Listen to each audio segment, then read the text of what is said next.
Puji Tuhan, salam sejahtera bagi kita semua dan selamat pagi menjelang siang hari. Kita patut bersyukur kepada Tuhan karena oleh kemurahan Tuhan, kasih-Nya yang begitu besar dalam kehidupan kita, kita masih ada sebagaimana kita ada sampai saat ini. Sebab itu mari kita menaikkan pujian dan syukur kepada Tuhan, sebab Dia Allah yang layak dipuji dan yang layak disembah. Baik saudara yang ada di rumah maupun yang ada di tempat ini, mari siapkan hatimu. Kita akan memuliakan Tuhan, kita akan membesarkan nama Tuhan, nama di atas segala nama. Pejamkan matamu dan kita akan buka ibadah ini di dalam doa. Kita berdoa. Bapa di surga, kami bersyukur kepadamu Tuhan, sebab Engkau sangat-sangat baik bagi kami.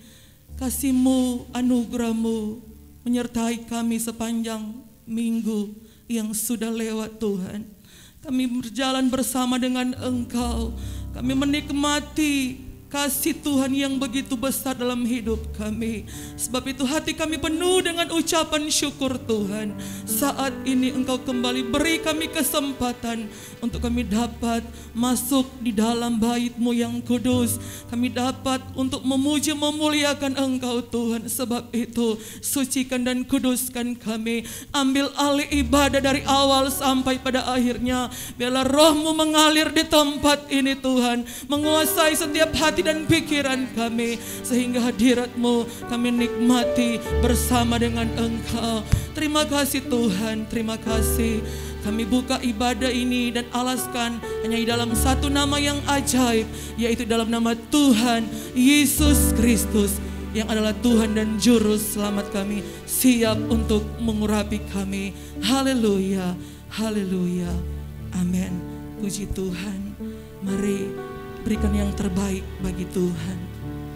Di dalam altar Tuhan, di dalam hadirat Tuhan, ada kuasa yang sungguh luar biasa.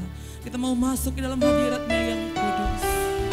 Sebab ini adalah saatnya yang paling indah untuk kita menikmati lawatan Tuhan. Ini saatnya berdiri di altarnya. Haleluya, puji Tuhan.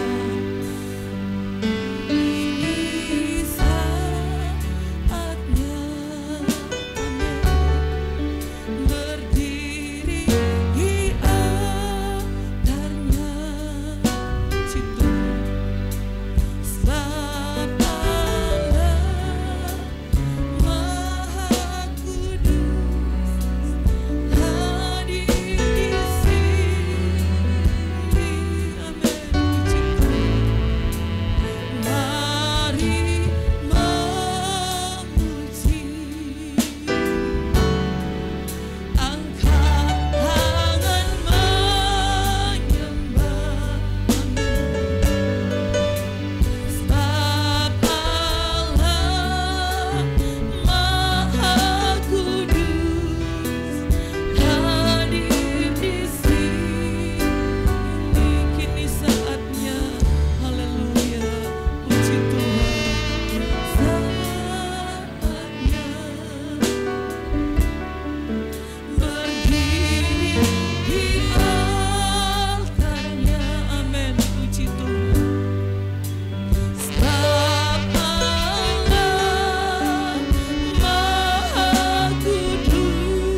Dia Raja di atas segala raja. Naikkan pujian syukurmu, Yesus.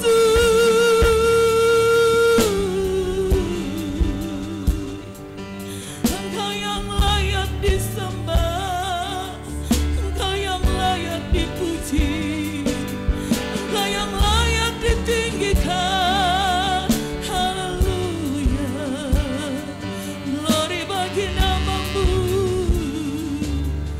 Puji Tuhan, puji Tuhan, puji Tuhan.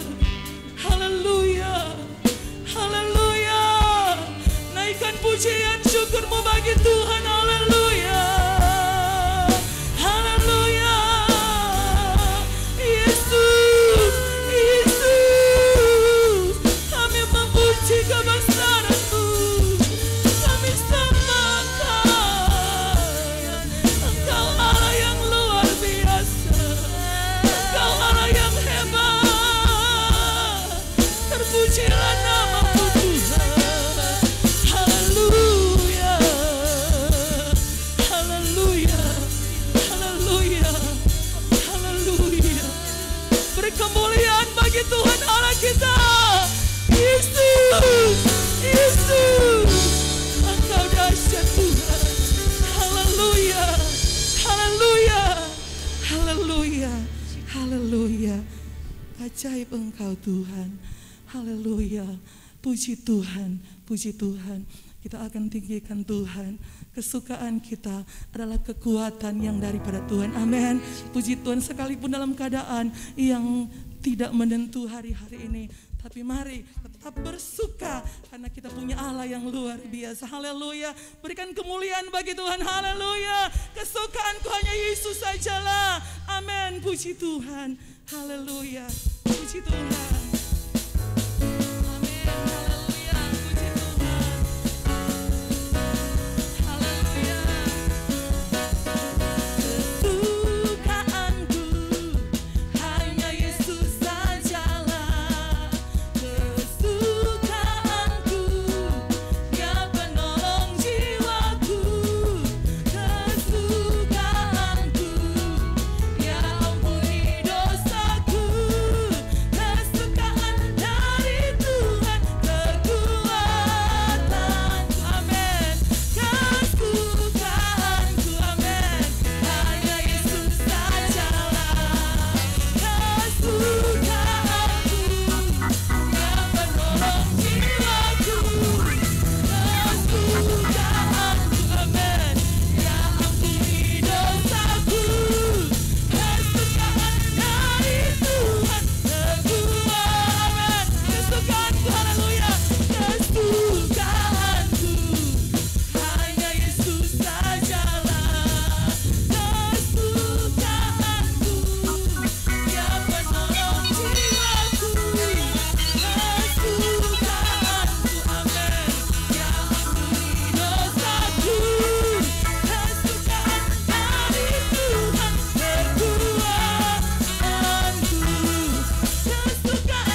Luar biasa Engkau Tuhan.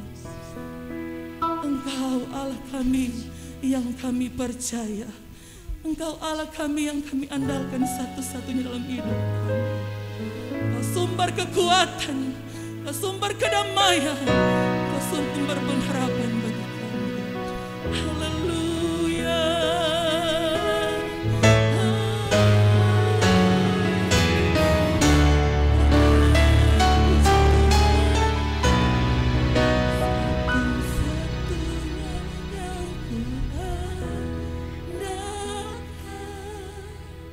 Satu-satunya yang ku percaya. Amin, puji Tuhan.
Haleluya, haleluya, haleluya.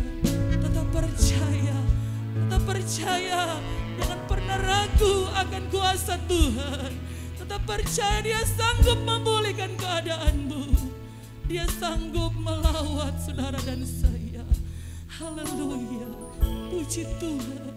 Terima kasih Tuhan, terima kasih Yesus. Engkau satu-satunya yang kami andalkan. Engkau satu-satunya yang kami percaya dalam hidup kami. Engkau Tuhan penolong kami yang tidak pernah berubah. Kuasa-Mu dahulu, sekarang, sampai selama-lamanya. Kami sudah memuji Engkau Tuhan. Saatnya kami akan mendengarkan firman-Mu. Firman-Mu menjadi jawaban dalam setiap persoalan masalah hidup kami. Kami percaya Tuhan, hamba firman-Mu ada dalam urapan-Mu Tuhan. Kami siap mendengarkan firman-Mu, baik kami yang ada di bait-Mu Tuhan, maupun yang ada di rumah kami masing-masing. Kuasai hati dan pikiran kami duduk tenang mendengarkan firman-Mu.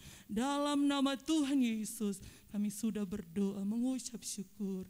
Haleluya, amin. Bapak Ibu yang sangat dikasihi dan diberkati Tuhan, selamat siang dan salam sejahtera untuk kita semua. Tentunya kita datang ke tempat ini dengan sebuah kerinduan dan kesungguhan hati untuk bisa menikmati Tuhan, dan kiranya lewat pemberitaan firman Tuhan kita bisa menikmati berkat Allah yang besar. Sebab firman Tuhan itulah Allah sendiri yang mengajar tentang banyak hal dalam hidup ini. Kemudian firman itu juga bisa menyatakan kesalahan-kesalahan kita, dari yang kecil sampai yang paling besar, kemudian memperbaiki kelakuan kita yang salah, dan kemudian mendidik kita dalam seluruh kebenaran firman Tuhan. Memang hari ini kekristenan diperhadapkan dengan tantangan yang besar. Di antaranya adalah COVID-19 yang sampai hari ini belum kunjung berakhir, sekalipun ada berita bulan depan sudah mulai ada vaksin, tapi kayaknya itu bukan solusi, masih panjang perjalanan COVID-19. Suhu politik yang memanas, dan kemudian peristiwa-peristiwa intoleransi yang sedang terjadi di negara dan bangsa kita. Tetapi itu adalah hal-hal yang setiap hari menjadi fenomena yang kita alami dalam hidup ini. Kalau kita setia kepada Tuhan, sekalipun kita akan mengalami hal-hal itu, tapi tidak akan kehilangan keselamatan. Tapi ada hal yang penting yang ingin saya sampaikan pada siang ini, yaitu tentang pengajaran yang disampaikan oleh, saya bisa katakan, orang-orang yang tidak paham tentang Alkitab, tapi mereka berusaha untuk menjelaskan, dan itu disebarkan di medsos dan semua orang membaca, yang percaya, yang tidak percaya. Ketika membuka YouTube pasti akan menemukan pemandangan yang seperti itu. Untuk itu pagi ini saya akan banyak bicara tentang kealahan Yesus Kristus, yang tidak hanya dilihat dari pernyataan atau pengakuan dari mulut Yesus sendiri yang seringkali dituntut oleh beberapa orang, tetapi kita harus juga melihat dari proses inkarnasi, sikap dan perilaku serta perkembangan fisik Yesus sendiri. Dan itu bisa menyatakan bahwa Yesus itu adalah Tuhan. Ada dua kitab Injil yang menulis tentang proses kelahiran Yesus sebagai manusia, yaitu kitab Matius dan Lukas. Nah, kitab Yohanes juga menulis tentang proses inkarnasi Yesus yang adalah firman itu menjadi manusia. Jadi dalam kitab Injil sebenarnya lengkap berita-berita tentang itu. Nah, kitab Matius pasal 1 dan 2 memuat berita tentang silsilah Yesus Kristus, pemberitahuan malaikat Tuhan kepada Yusuf dan Maria tentang kelahiran Yesus Kristus. Kemudian pasal 2 ada orang-orang Majus dari timur, penyingkiran ke Mesir, pembunuhan anak-anak di Bethlehem oleh Herodes, dan kembalinya Yusuf, Maria dan Yesus dari Mesir. Langsung pasal 3 lompat, Yesus telah berumur 30 tahun dan kemudian dibaptis oleh Yohanes Pembaptis di Sungai Yordan. Jadi ada sekitar 29 tahun yang tidak dijelaskan oleh kitab Matius, yang kemudian ini dipakai oleh beberapa orang untuk menyerang iman kekristenan. Namun kalau kita melihat kitab Lukas,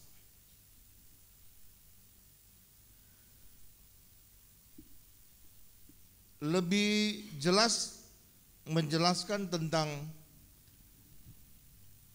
siapa Yesus yang sesungguhnya, sehingga kalau kita belajar memahami dan mengetahui tentang proses inkarnasi Yesus serta pertumbuhan Yesus secara manusia sampai dia berumur 30 tahun, kita akan bisa menjawab atau menjelaskan tentang tuduhan-tuduhan yang salah atau keliru dari orang-orang yang sebenarnya tidak paham. Nah, ada sekitar 2 kesalahan fatal dari pandangan dan penjelasan secara umum. Yang pertama kita lihat Yohanes pasal 16 ayat yang ke-9. Ya. Akan dosa karena mereka tetap tidak percaya kepadaku. Artinya orang yang tidak percaya Yesus sebagai Tuhan dan tentu menolak ketuhanan ini, mereka tetap hidup di dalam dosa, tetap masuk kategori orang yang berdosa. Artinya orang yang belum disentuh oleh Roh Kudus, sebab Roh Kudus akan tinggal ketika seseorang itu percaya mengakui Yesus sebagai Tuhan dan Juru Selamat, dan Roh Kudus akan tinggal dalam hidup orang tersebut.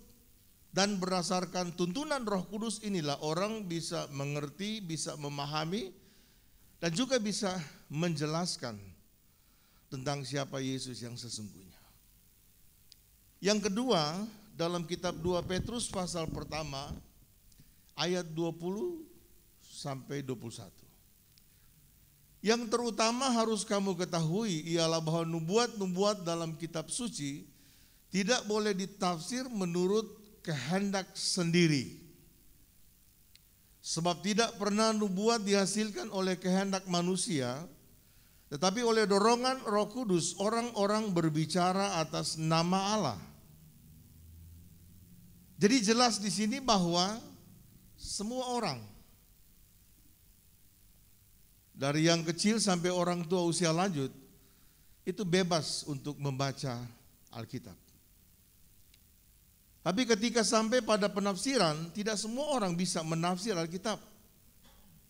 Yang bisa menafsir Alkitab, membaca dan menafsir Alkitab adalah orang-orang yang dipenuhkan dengan Roh Kudus, didiami oleh Roh Kudus, yaitu orang yang sudah mengalami proses percaya dan menerima Yesus sebagai Tuhan dan Juru Selamat. Sebab kalau menafsir dengan kehendak sendiri, kita tidak akan menemukan intisari dari Alkitab. Sehingga orang yang membaca, yang menafsir, yang ingin memahami isi Alkitab, dia adalah orang yang dituntun oleh Roh Kudus. Karena 40 penulis dalam Alkitab ini adalah orang-orang yang percaya, yang menerima bahwa Allah pencipta langit dan bumi di dalam Yesus Kristus itu adalah Tuhan. Dan kemudian mereka dipenuhkan Roh Kudus dan menulis, dituntun oleh Roh Kudus dan mereka menulis Alkitab ini. Ada satu ayat juga dalam kitab Daniel pasal 12 ayat 9-10. Itu jelas sekali dikatakan. Tetapi ia menjawab, pergilah Daniel, sebab firman ini akan tinggal tersembunyi dan termeterai sampai akhir zaman. Banyak orang akan disucikan dan dimurnikan dan diuji, tetapi orang-orang fasik akan berlaku fasik. Tidak seorang pun dari orang fasik akan memahaminya, tetapi orang-orang yang bijaksana akan memahami. Jelas dikatakan bahwa orang-orang fasik, orang fasik di sini adalah kelompok orang yang tahu kebenaran, tetapi tidak mau tahu tentang kebenaran, menolak tentang kebenaran. Alkitab berkata, mereka tidak akan memahami, sekalipun mereka membaca, tapi mereka tidak akan memahami makna dari apa yang mereka baca. Jadi hanya orang yang bijaksana, hanya orang yang disucikan, yang penuh dengan Roh Kudus, ini yang mengerti. Itu pun akan diuji oleh firman itu sendiri. Jadi Bapak Ibu yang dikasihi oleh Tuhan Yesus Kristus, kita akan melihat peristiwa atau penjelasan tentang Yesus itu dari perspektif kitab Lukas. Lukas adalah satu-satunya penulis kitab-kitab perjanjian baru yang bukan Yahudi. Lukas ini adalah petobat dari seorang Yunani yang percaya dan mengasihi Yesus Kristus. Dan kemudian dia punya kerinduan yang kuat untuk meneliti siapakah Yesus itu sesungguhnya. Memang dia tidak hidup sejaman dengan 12 rasul, tetapi dia adalah orang Kristen yang mengasihi Tuhan. Dia seorang tabib atau dokter, tapi dia adalah seorang boleh dikata seorang yang berpendidikan tinggi, dan lewat latar belakang pendidikan itulah kemudian dia menelusuri tentang siapa Yesus yang sesungguhnya. Sehingga kalau kita baca di dalam kitab Lukas itu lengkap sekali data kronologis sejarah tentang Yesus Kristus Tuhan.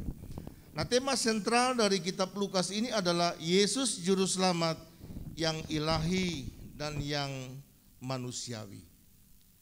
Lukas pasal 1 ayat 26 sampai 38 itu adalah pemberitahuan tentang kelahiran Yesus oleh malaikat Gabriel yang disuruh Allah. Coba kita buka. Dalam bulan yang ke-6, Allah menyuruh malaikat Gabriel pergi ke sebuah kota di Galilea bernama Nazaret, kepada seorang perawan yang bertunangan dengan seorang bernama Yusuf dari keluarga Daud. Nama perawan itu ialah Maria. Ketika malaikat itu masuk ke rumah Maria, ia berkata, "Salam, hai engkau yang dikaruniai Tuhan menyertai engkau." Maria terkejut mendengar perkataan itu, lalu bertanya dalam hatinya, apakah artinya salam itu? Kata malaikat itu kepadanya, "Jangan takut hai Maria, sebab engkau beroleh kasih karunia di hadapan Allah. Sesungguhnya engkau akan mengandung dan akan melahirkan seorang anak laki-laki, dan hendaklah engkau menamai dia Yesus. Ia akan menjadi besar dan akan disebut anak Allah yang maha tinggi. Dan Tuhan Allah akan mengaruniakan kepadanya tahta Daud, bapa leluhurnya. Perhatikan ayat yang ke-32 tadi. Ia akan menjadi besar dan akan disebut anak Allah yang maha tinggi. Yang menyuruh Gabriel adalah Allah sendiri. Berarti Allah menyampaikan kepada Gabriel supaya sampaikan kepada Maria bahwa anak yang dilahirkan itu akan disebut sebagai anak Allah. Jadi julukan dan predikat anak Allah ini bukan dari rasul-rasul atau dari orang Kristen pada gereja mula-mula, tetapi Allah yang sampaikan melalui Gabriel, dan malaikat Gabriel sampaikan ini kepada Maria. Ini tidak bisa terbantahkan bahwa Yesus itu disebut sebagai anak Allah. Mengapa dia harus disebut sebagai anak Allah? Supaya jelas asal usulnya. Hanya anak Allah itu yang berasal dari sorga. Kalau anak manusia tidak mungkin berasal dari sorga. Manusia di mana pernah ke sorga? Hanya anak Allah yang datang dari sorga. Itu sebabnya dia punya bapa sorgawi. Lanjut. Dan ia akan menjadi raja atas kaum keturunan Yakub sampai selama-lamanya, dan kerajaannya tidak akan berkesudahan. Kata Maria kepada malaikat itu, bagaimana hal itu mungkin terjadi? Karena aku belum bersuami.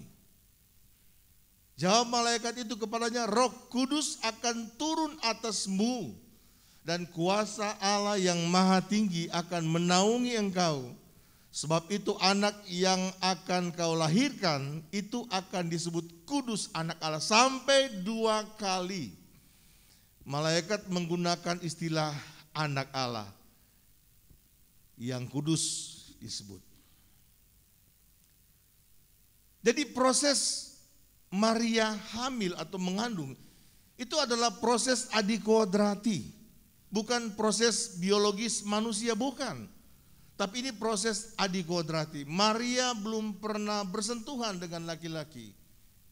Masih perawan, artinya belum pernah kenal laki-laki. Tapi dia bertunangan memang dengan Yusuf. Itu yang dikatakan oleh Maria, bagaimana aku bisa hamil sementara aku belum bersuami. Malaikat dengan jelas berkata bahwa Roh Kudus akan turun atasmu, dan kuasa Allah yang maha tinggi akan menaungi engkau. Prosesnya bagaimana sampai Maria mengandung?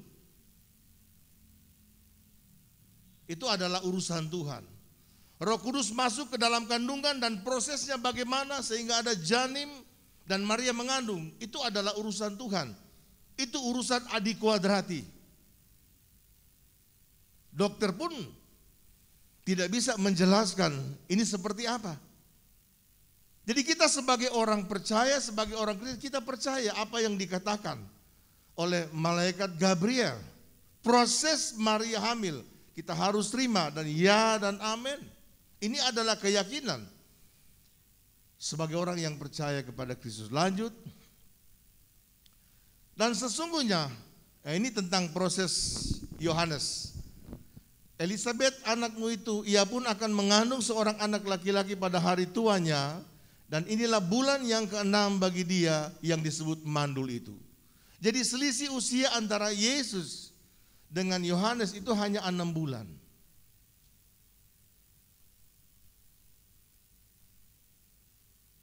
Jadi jelas dalam kitab Lukas pasal 1 ayat 26 sampai yang ke-38 bahwa Maria mengandung dan kemudian predikat Yesus sebagai anak Allah ini clear, selesai, dan ini tidak terbantahkan lagi. Kemudian kita lihat Lukas pasal yang kedua, ayat 1 sampai ayat yang ke-6. Ini adalah proses kelahiran Yesus. Pada waktu itu Kaisar Agustus mengeluarkan surat perintah menyuruh mendaftarkan semua orang di seluruh dunia. Inilah pendaftaran yang pertama kali diadakan waktu Kirenius menjadi wali negeri di Syria. Maka pergilah semua orang mendaftarkan diri masing-masing di kotanya sendiri. Demikian juga Yusuf pergi dari kota Nazaret di Galilea ke Yudea, ke kota Daud yang bernama Bethlehem, karena ia berasal dari keluarga dan keturunan Daud, supaya didaftarkan bersama-sama dengan Maria tunangannya yang sedang mengandung. Ketika mereka di situ, tibalah waktunya bagi Maria untuk bersalin, dan ia melahirkan seorang anak laki-laki, anaknya yang sulung, lalu dibungkus dengan lampin, dibaringkannya di dalam palungan, karena tidak ada tempat bagi mereka di rumah penginapan. Ini adalah penjelasan tentang proses kelahiran Yesus Kristus dari seorang perawan Maria. Kemudian Lukas pasal yang kedua ayat 8 sampai yang ke-20, ini pemberitahuan malaikat Tuhan kepada gembala-gembala yang waktu itu sedang menjaga domba di padang. Waktu malam, kemudian datang malaikat Tuhan dan memberitahukan bahwa telah lahir bagimu seorang juru selamat. Alkitab mengatakan bahwa 2-3 orang saksi sebuah peristiwa atau sebuah persoalan itu sah.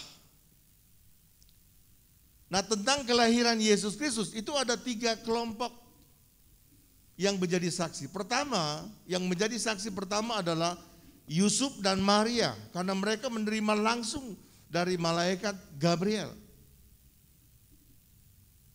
Saksi yang kedua adalah kelompok para gembala yang waktu itu ada di padang, sementara mengembalakan kambing domba. Dan kelompok yang ketiga adalah orang-orang Majus. Memang waktunya berbeda. Kalau gembala-gembala pada waktu Yesus lahir, malaikat memberitahukan bahwa juru selamat telah lahir bagi kamu. Dan mereka disuruh untuk pergi ke Bethlehem, dan ketika mereka menjenguk Yesus baru saja lahir.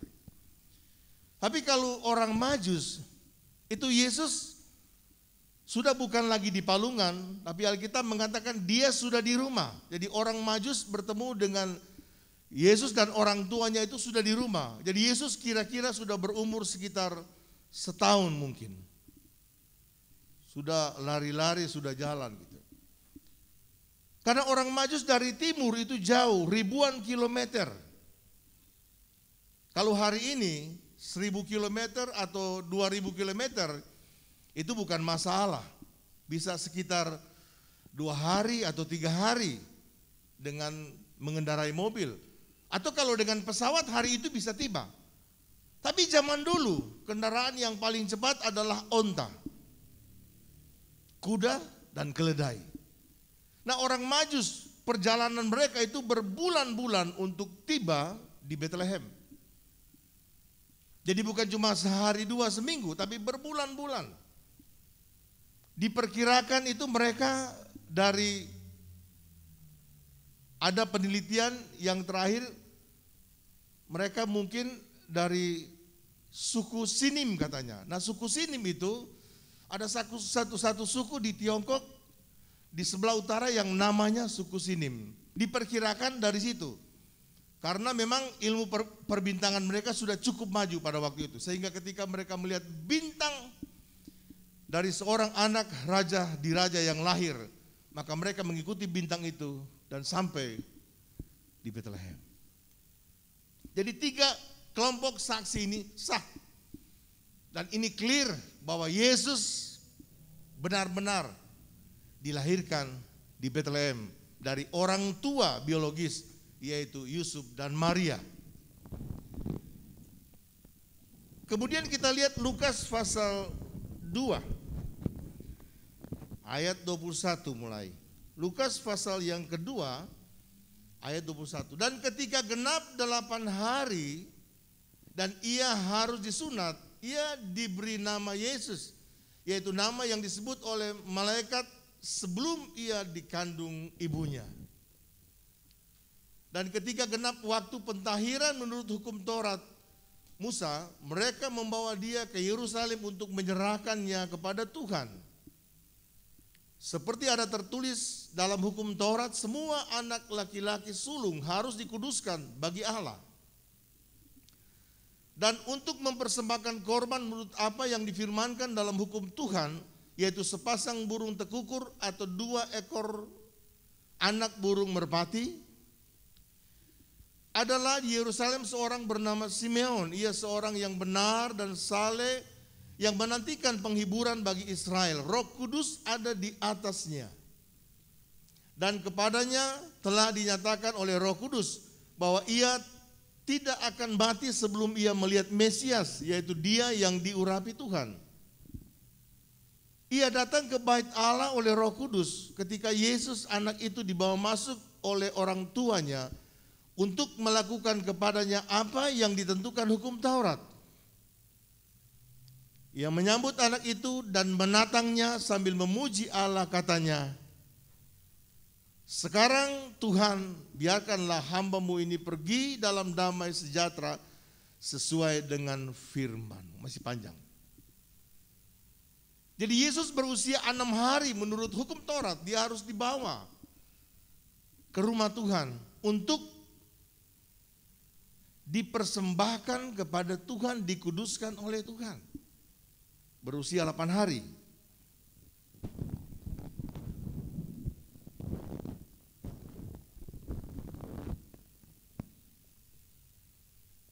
Jadi Yesus ketika lahir sampai dia umur 12 tahun, dia dibawa bimbingan orang tua secara ketat yang mengajar tentang hukum-hukum Taurat.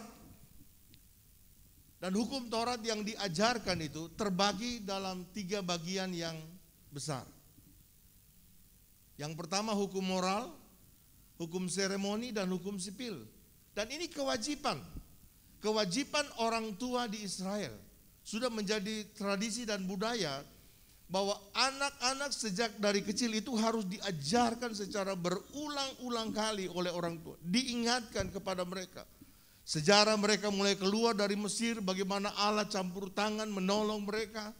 Sampai mereka masuk ke tanah Kanaan, itu harus diceritakan kepada anak-anak Yahudi Israel supaya mereka menghargai sejarah. Mereka mengetahui bahwa ada campur tangan Allah, Allah Abraham, Ishak, dan Yakub, sehingga mereka boleh keluar dari tanah perbudakan dan masuk ke tanah perjanjian yang dijanjikan oleh Tuhan. Coba kita lihat dalam kitab Ulangan pasal yang ke-6 ayat 4 sampai ayat yang ke-9. Ini perintah utama. Dengarlah hai orang Israel, Tuhan itu Allah kita, Tuhan itu esa.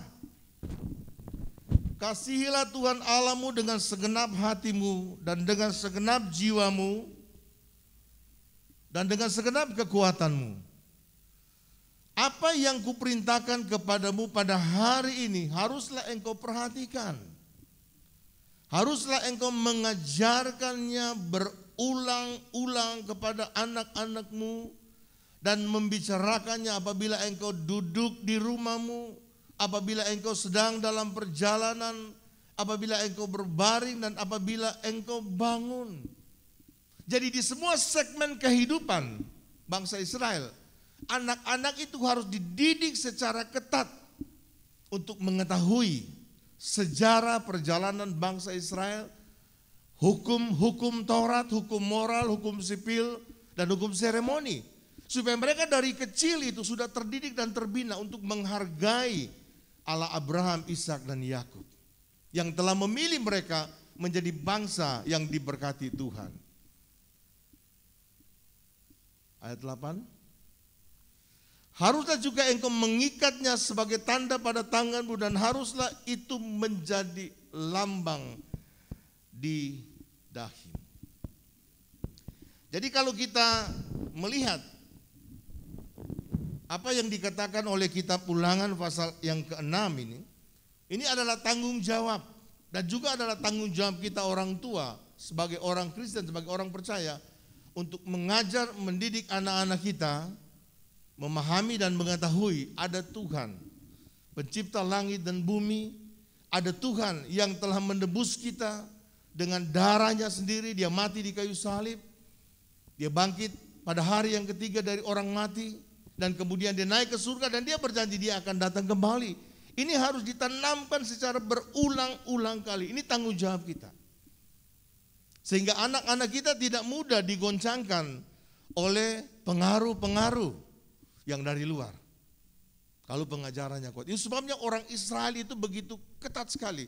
Mereka diberkati karena mereka menghargai dan menghormati hukum Tuhan itu sebagai hukum yang utama dalam hidup mereka. Kemudian kita lihat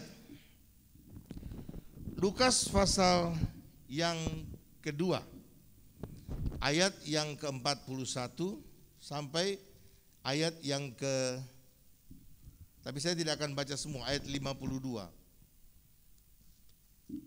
Saya sudah jelaskan tadi bahwa Yesus dari usia 0 tahun ketika dia lahir sampai dia berusia 12 tahun, dia dibawa tanggung jawab kedua orang tua.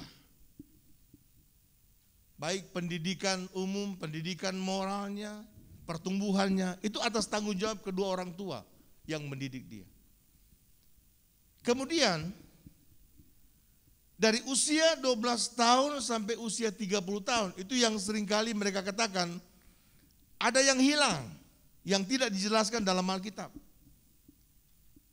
Padahal dalam kitab Lukas itu jelas, ketika Yesus dilahirkan dan sampai dia umur 12 tahun, dia di bawah bimbingan orang tuanya. Tapi ketika dia berusia 12 tahun, ada sebuah peristiwa yang terjadi. Kita lihat Lukas pasal 2 ayat 41. Tiap-tiap tahun orang tua Yesus pergi ke Yerusalem pada hari raya Paskah. Jadi setiap tahun mereka merayakan ini. Ketika Yesus telah berumur 12 tahun, pergilah mereka ke Yerusalem seperti yang lazim pada hari raya itu. Sehabis hari-hari perayaan itu, ketika mereka berjalan pulang, tinggallah Yesus di Yerusalem tanpa diketahui orang tuanya. Karena mereka menyangka bahwa ia ada di antara orang-orang perjalanan mereka, berjalanlah mereka sehari perjalanan jauhnya, lalu mencari dia di antara kaum keluarga dan kenalan mereka. Karena mereka tidak menemukan dia, kembalilah mereka ke Yerusalem sambil terus mencari dia. Sesudah 3 hari mereka menemukan dia dalam bait Allah. Ia sedang duduk di tengah-tengah alim ulama sambil mendengarkan mereka dan mengajukan pertanyaan-pertanyaan kepada mereka. Dan semua orang yang mendengar dia sangat heran akan kecerdasannya dan segala jawabnya yang diberikannya. Dan ketika orang tuanya melihat dia, tercenganglah mereka, lalu kata ibunya kepadanya, "Nak, mengapa engkau berbuat demikian terhadap kami? Bapamu dan aku dengan cemas mencari engkau." Jawabnya kepada mereka, "Mengapa kamu mencari aku? Tidakkah kamu tahu bahwa aku harus berada di dalam rumah Bapakku?" Ini jawaban dari Tuhan Yesus. Siapa orang tua yang tidak gelisah, cemas, kalau anaknya yang baru berusia 20 tahun tiba-tiba hilang? Dalam kerumunan orang yang banyak, karena hari raya Paskah itu adalah hari raya besar. Sehingga dari segala penjuru Israel orang berkumpul di Yerusalem. Tiba-tiba ketika mereka pulang, mereka pikir dia bersama-sama dengan mereka. Tapi kenyataannya ketika mereka tiba di rumah, Yesus tidak bersama dengan mereka. Mereka mencari 3 hari lamanya. Kenalan ke saudara-saudara, pikir Yesus mungkin mampir ke sana, tapi tidak ada. Tapi kemudian mereka kembali ke Yerusalem dan mereka temukan dia sedang bersoal jawab, bercakap-cakap dengan para alim ulama, para rabi di Bait Allah. Yesus mengatakan, "Mengapa kamu mencari aku? Tidakkah kamu tahu bahwa aku harus berada di dalam rumah Bapa-Ku?" Ternyata Ka'bah Tuhan itu adalah representasi dari rumah Bapa. Sekali lagi, rumah Bapa itu adalah representasi dari rumah Bapa di sorga. Sehingga Yesus berkata begitu, dia bukan di sorga, dia berada di Ka'bah Tuhan. Yang dimaksud dengan rumah Bapa ini adalah Ka'bah Tuhan. Itu sebabnya kalau saudara datang ke gereja, saudara harus punya satu tekad bahwa gereja itu adalah rumah Allah. Gereja itu adalah rumah Tuhan. Saya ingin bertemu dengan Tuhan. Saya ingin menikmati Tuhan. Jadi sejak umur 12 tahun, Yesus sudah bersoal jawab di rumah Bapa yang dimaksud adalah Ka'bah Tuhan. Ada sebuah istilah dan tradisi di Israel bahwa semua anak laki-laki itu dari 12 tahun yang dipersiapkan untuk menjadi rabi atau guru, mereka harus disekolahkan rabi. Nah, ternyata Yesus memang dipersiapkan untuk itu. Sehingga dari usia 12 tahun sampai 30 tahun yang disebut oleh banyak orang ada sejarah yang hilang, itu tidak hilang. Dia sedang sekolah, saudara. Dari umur 12 tahun sampai 30 tahun, dia sedang sekolah, dipersiapkan untuk menjadi rabi. Nah, istilah Ibrani ini adalah bar mitzvah. Bar mitzvah itu artinya anak laki-laki yang sekolah, yang sementara dididik. Dalam Markus pasal 10, ada seorang buta bernama Bartimeus. Bartimeus sebenarnya bukan nama, itu julukan panggilan. Bar itu bahasa Ibrani anak laki-laki. Timeus itu nama ayah. Kalau saudara baca di Lukas pasal yang ke-10. Jadi Bartimeus artinya anak laki-laki dari Timeus. Bar mitzvah itu artinya anak laki-laki yang sedang sekolah. Nah, Yesus dari umur 12 tahun sampai 30 tahun, memang tidak dicatat di sini, tapi dia sedang sekolah. Dia sedang dibina oleh para rabi-rabi senior untuk dipersiapkan menjadi rabi. Nah, kenapa dia Tuhan, dia harus menjalani sekolah? Ya memang dia dari satu sisi, dari satu kodrati dia adalah Tuhan. Tapi dari kuadrati yang lain, dia adalah manusia 100%. Sehingga dia harus mengikuti semua ketetapan-ketetapan sebagai manusia. Dia harus mengikuti semua protokol manusia. Dia tidak bisa lompat. Kalau dia lompat itu dia sebagai Tuhan, sebagai Allah.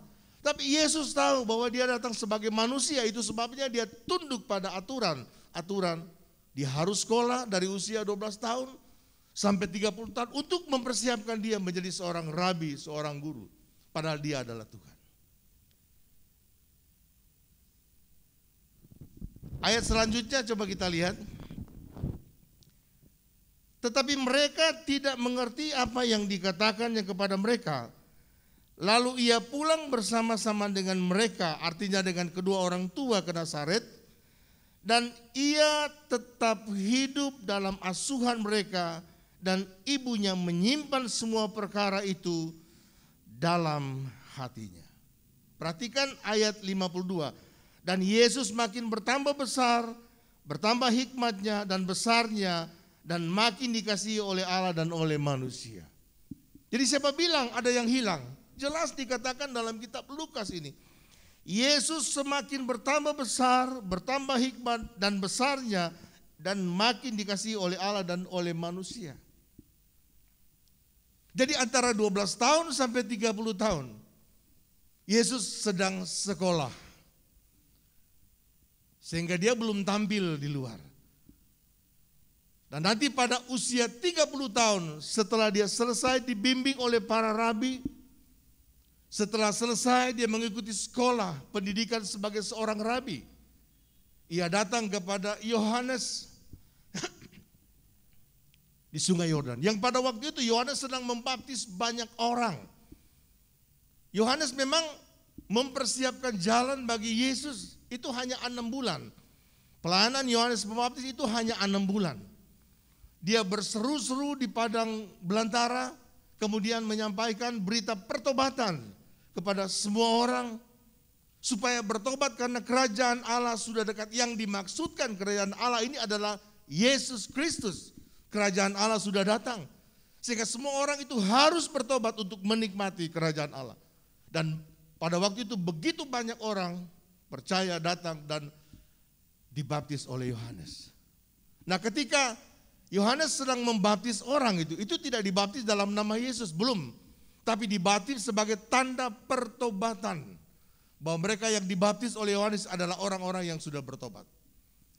Kemudian Bapak Ibu, Yesus dari kota Nazaret untuk menuju ke lokasi pembaptisan Yohanes Pembaptis yang sedang membaptis banyak orang, itu jaraknya saya cari di literatur. Jaraknya itu kira-kira 10 mil dari Nazaret ke tempat lokasi pembaptisan Yohanes sedang membaptis banyak orang. 10 mil. 10 mil kalau dikilometerkan sekitar 16 kilometer. Kalau sekarang 16 kilo cuma 15 menit. Sampai 20 menit. Pakai motor lebih cepat daripada mobil. Tapi zaman dulu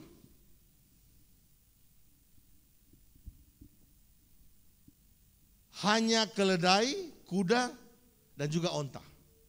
Tapi onta itu biasa dipakai kalau jarak jauh, antar negara, perjalanan jauh, melewati padang gurun, baru mereka menggunakan onta. Tapi kalau hanya dari kota-kota, desa-desa di Israel itu mereka hanya pakai keledai. Dan keledai itu jalannya pelan sekali. Mungkin jalan orang lebih cepat dari keledai. Tapi di situ Yesus tidak disebut naik keledai. Saudara tahu, 16 kilo dia jalan kaki. Kira-kira berapa jam itu? Sekitar 4 atau 5 jam, bahkan lebih lagi. Nah, kenapa Yesus harus datang begitu jauh? Kenapa Yesus harus berjalan begitu jauh? 16 kilo dia berjalan hanya untuk minta, Yohanes baptis saya. Coba kita buka Matius pasal yang ketiga ayat 13. Maka datanglah Yesus dari Galilea ke ke Yordan kepada Yohanes untuk dibaptis olehnya. Yesus datang dari Galilea, jauh, daerah Nazaret, ke Yordan, ke sungai Yordan untuk dibaptis olehnya. Kenapa Yesus harus datang? Sekalipun jarak itu begitu jauh, dia harus jalan kaki.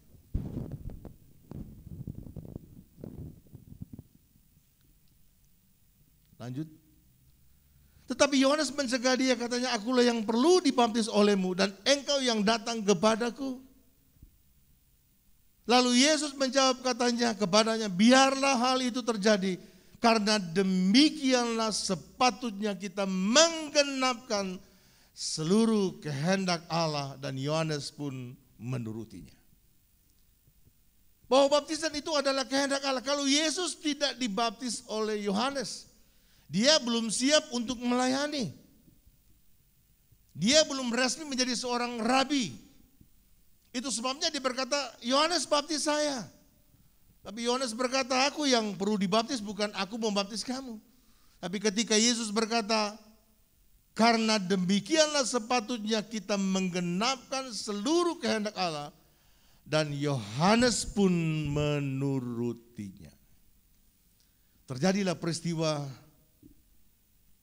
yang luar biasa. Peristiwa, boleh dikata ini peristiwa adikodrati. Coba lanjut. Sesudah dibaptis, Yesus segera keluar dari air, dan pada waktu itu juga langit terbuka dan ia melihat Roh Allah seperti burung merpati turun ke atasnya. Lalu terdengarlah suara dari sorga yang mengatakan, inilah anakku yang kukasihi, kepadanya aku berkenan. Yesus tanpa dibaptis dia adalah Allah. Yesus tanpa dibaptis dia seorang rabi karena dia adalah firman yang menjadi manusia. Yesus tanpa dibaptis dia bisa masuk sorga karena dia adalah Allah, dia dari sorga. Tapi kenapa dia memberi diri dibaptis? Dia memberikan contoh dan teladan yang baik kepada manusia.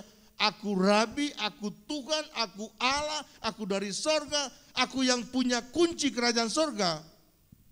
Aku harus mengikuti apa yang menjadi kehendak Allah. Sehingga ini menjadi satu pelajaran bagi kita.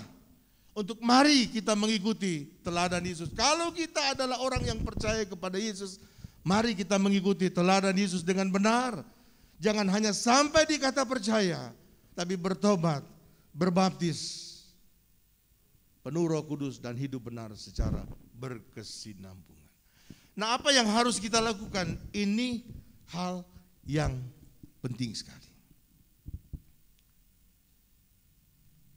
Ketika Yesus naik ke surga, dalam kisah pasal yang pertama disaksikan oleh 500 pasang mata. Lukas pasal yang pertama, Kisah Rasul pasal pertama, ayat 8 mulai. Tapi kamu akan menerima kuasa kalau Roh Kudus turun ke atas kamu, dan kamu akan menjadi saksiku di Yerusalem dan di seluruh Yudea dan Samaria dan sampai ke ujung bumi.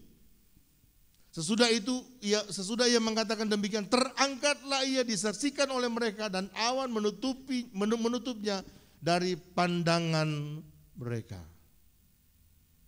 Ketika mereka sedang menatap ke langit, waktu ia naik, tiba-tiba berdiri 2 orang yang berpakaian putih dekat mereka dan berkata kepada mereka, hai orang-orang Galilea, mengapa kamu berdiri melihat ke langit? Yesus ini yang terangkat ke surga, yang meninggalkan kamu, akan datang kembali dengan cara yang sama seperti kamu melihat dia naik ke surga. Ini yang sedang kita tunggu-tunggu, yaitu kedatangan Yesus kali yang kedua. Semua mengenai sejarah Yesus selama dia ada di dunia ini, itu sudah tergenapi. Pada waktu Yesus datang kali yang pertama 2000 tahun yang lalu. Tapi ketika dia naik ke surga dan 2 saksi berkata, kamu melihat dia naik ke surga, dia akan datang kembali dengan cara yang sama. Apa yang harus kita miliki sebagai orang percaya? Apa yang harus kita punyai? Apa yang harus kita persiapkan menjelang kedatangan Tuhan pada kali yang kedua? Ada 3 ayat. Yang pertama Kolose pasal 1 ayat yang ke-23. Ini yang harus kita punyai. Sebab itu kamu harus bertekun dalam iman, tetap teguh dan tidak tergoncang, dan jangan mau digeser dari pengharapan Injil yang telah kamu dengar dan telah dikabarkan di seluruh alam di bawah langit. Dan aku ini, Paulus, telah menjadi pelayannya. Jadi kita harus bertekun dalam iman, tetap teguh dan tidak bergoncang, dan jangan mau digeser dari pengharapan Injil. Supaya kita tidak kehilangan keselamatan. 2 Petrus 3 ayat 17 dan 18. Tetapi kamu saudara-saudaraku yang kekasih, kamu telah mengetahui hal ini sebelumnya. Karena itu waspadalah supaya kamu jangan terseret ke dalam kesesatan orang-orang yang tak mengenal hukum. Dan jangan kehilangan peganganmu yang teguh. Tetapi bertumbuhlah dalam kasih karunia dan dalam pengenalan akan Tuhan dan Juru Selamat kita Yesus Kristus. Baginya kemuliaan sekarang dan selama-lamanya. Yang terakhir Ibrani 12 ayat 1 dan 2. Karena kita mempunyai banyak saksi, bagaikan awan yang mengelilingi kita, marilah kita menanggalkan semua beban dan dosa yang begitu merintangi kita, dan berlomba dengan tekun dalam perlombaan yang diwajibkan bagi kita. Marilah kita melakukannya dengan mata yang tertuju kepada Yesus yang memimpin kita dalam iman dan yang membawa iman kita itu kepada kesempurnaan, yang dengan mengabaikan kehinaan telah tekun memikul salib ganti sukacita yang disediakan bagi Dia yang sekarang duduk di sebelah kanan tahta Allah. 3 hal ini yang perlu kita miliki, perlu kita lakukan menjelang kedatangan Tuhan kali yang kedua. Supaya ketika dia datang, kita menjadi orang yang dijemput oleh Tuhan dan masuk dalam kemuliaan yang tinggal kekal untuk selama-lamanya. Amin. Saya kembalikan kepada Bapak Gembala. Puji Tuhan. Mari kita tepuk tangan buat firman yang kita sudah terima. Puji Tuhan. Kita berdiri bersama-sama, kita sedikit meregangkan otot, mungkin sedikit pegal-pegal ya.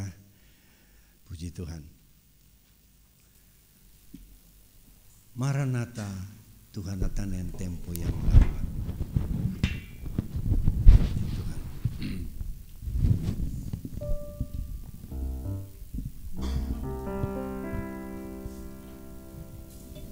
Maranatha, Tuhan datang. Tempo yang lambat. Maranatha.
Saudara, Nabi Mika pernah menulis di dalam Nabi Mika pasal 7 ayat 7 berkata, tetapi aku ini akan menunggu Tuhan, akan mengharapkan Allah yang menyelamatkan aku. Allahku akan mendengarkan aku. Kita adalah orang-orang yang menunggu akan Tuhan. Haleluya. Ada penyakit yang bisa menimpa kita sebagai orang menunggu, adalah penyakit bosan, jemu, saudara-saudara. Tapi mari, tanda-tanda zaman berbicara, Yesus tidak lama lagi datang. Kita adalah orang yang menunggu-nunggu akan Tuhan. Dia akan menunjukkan Tuhan kekuasaannya yang dahsyat. Tatkala ia datang kembali kali yang kedua, dia datang sebagai hakim yang adil. Dia akan membawa pembalasan kepada mereka yang tidak percaya. Tetapi bagi kita yang menunggu-nunggu kedatangannya, kita akan berkata, puji Tuhan, Maranatha, datanglah Tuhan. Sekali lagi, Maranatha, Tuhan datang. Maranatha,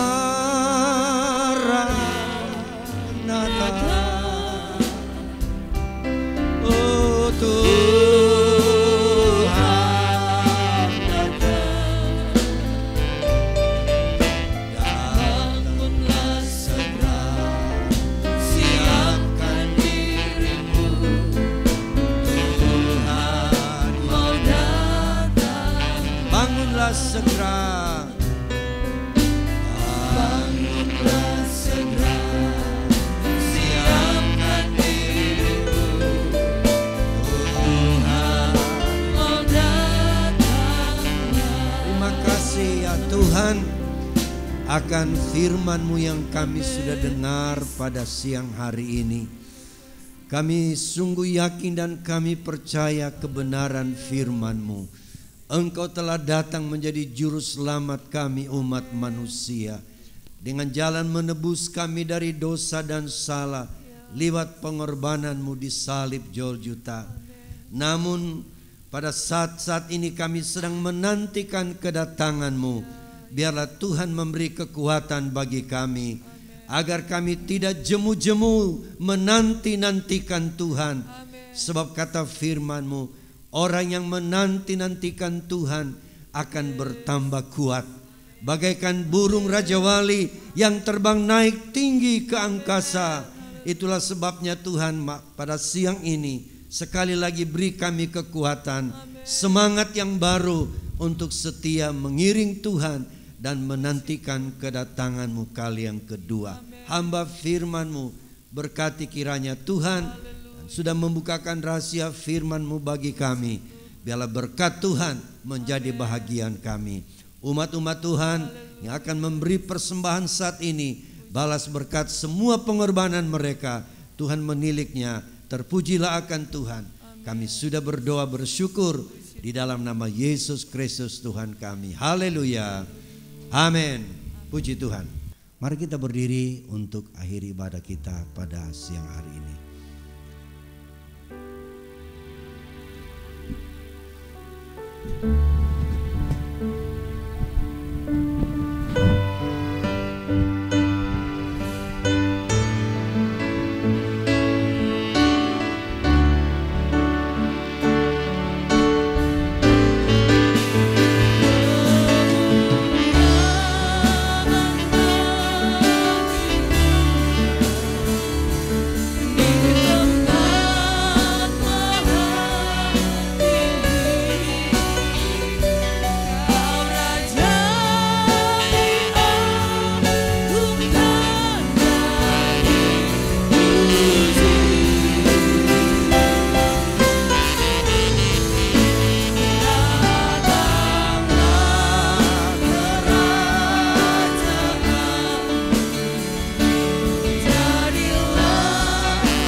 Kami puji besarkan nama-Mu ya Tuhan. Oleh karena kasih kemurahan-Mu, hari ini kami telah beribadah kepada Tuhan. Seberapa kami yang terkumpul dalam kesempatan ini, kami merasa kekuatan baru. Secara rohani kami sudah disegarkan oleh firman-Mu, bahwa hari-hari ini adalah hari penantian kami akan kedatangan-Mu kali yang kedua. Itulah sebabnya kami berdoa Bapa, kuatkan dan teguhkan kami. Iman percaya kami tetap bertambah-tambah untuk berharap dan bersandar kepada-Mu saja. Bapa di sorga, kami percaya pula Tuhan, bahwa berkat-Mu telah ada, tersedia bagi kami setiap yang percaya kepada-Mu. Tuhan, kami berdoa untuk mereka yang belum sempat beribadah, baik pagi tadi dan siang ini. Bukakan jalan Tuhan, agar sore nanti kembali kami dapat berhimpun bersama di tempat ini untuk memuji dan memuliakan nama-Mu. Terima kasih Bapa. Yang sakit kiranya Tuhan menjamah mereka, pulihkan dan sembuhkan Tuhan. Setiap mereka yang dirawat baik di rumah ataupun di rumah-rumah sakit, Tuhan lawat mereka. Dan kami ingat para orang-orang tua kami yang tak sanggup lagi duduk bersama dengan kami oleh karena keadaan fisik yang sangat terbatas. Tuhan, lawat mereka juga, berikan mereka sukacita, beri mereka pertolongan Tuhan, supaya hari-hari ini kami terus memuji, memuliakan dan membesarkan nama-Mu. Terima kasih Tuhan. Umat-umat Tuhan dalam tugas dan pekerjaan mereka untuk sepanjang minggu ini, mari kiranya Tuhan memberikan pertolongan apapun yang dikerjakan sebagai mata pencaharian mereka. Bukakan jalan Tuhan, berikan keberuntungan dan keberhasilan. Lebih daripada itu, kesehatan tubuh kami bersama, agar juga iman kami juga terus bertambah kuat di dalam Engkau. Terima kasih. Kami tetap doakan untuk pemerintah negara dan bangsa kami. Tuhan kiranya menolong Bapak Presiden dan Wakil Presiden dan seluruh kabinetnya Tuhan. Kabinet Indonesia Maju. Kiranya Tuhan memberkati dalam mereka menjalankan roda pemerintahan di pusat, di daerah, di kabupaten, kota, di kecamatan dan kelurahan. Tuhan kiranya memberkati mereka, supaya apa yang dilaksanakan Tuhan semua berhasil demi untuk bangsa dan negara kami, untuk masyarakat Indonesia mengalami kesejahteraan, damai dan sejahtera menjadi bahagian kami semua. Dan berkati juga Tuhan TNI dan Polri, supaya mereka dengan kesehatian mereka menjaga keamanan bangsa kami dari gangguan dari luar ataupun dari dalam Tuhan, supaya di dalamnya Tuhan kami leluasa beribadah kepada Tuhan dan juga menunaikan tugas-tugas kami masing-masing. Terima kasih Bapa di surga. Kami percaya berkat-Mu telah menjadi bahagian kami. Dan khusus kami ingat Tuhan, para dokter, para medis yang menangani Tuhan, pasien-pasien yang Tuhan menderita COVID-19 yang belum berakhir Tuhan. Berkati dan lindungi mereka dalam menjalankan tugas mereka Tuhan.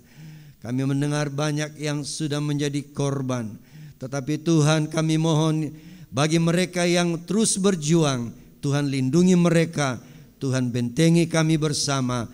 Dimanapun kami pergi dan berada, kami aman di dalam lindungan Tuhan. Kami percaya Tuhan, berkat-Mu telah menjadi bahagian kami. Itulah sebabnya kekasih-kekasihku, dengan iman mari kita menadahkan tangan kepada Tuhan. Marilah kita kembali ke tempat kita masing-masing, membawa berkat dan nikmat dari Allah Bapa, cinta kasih dari Tuhan Yesus, perlindungan dan pimpinan serta penghentaran kuat kuasa Roh Kudus menyertai kita sekalian mulai siang hari ini sampai hari Maranatha, Yesus kembali kali yang kedua. Haleluya. Yang percaya berkata amin. Selamat siang, Tuhan memberkati.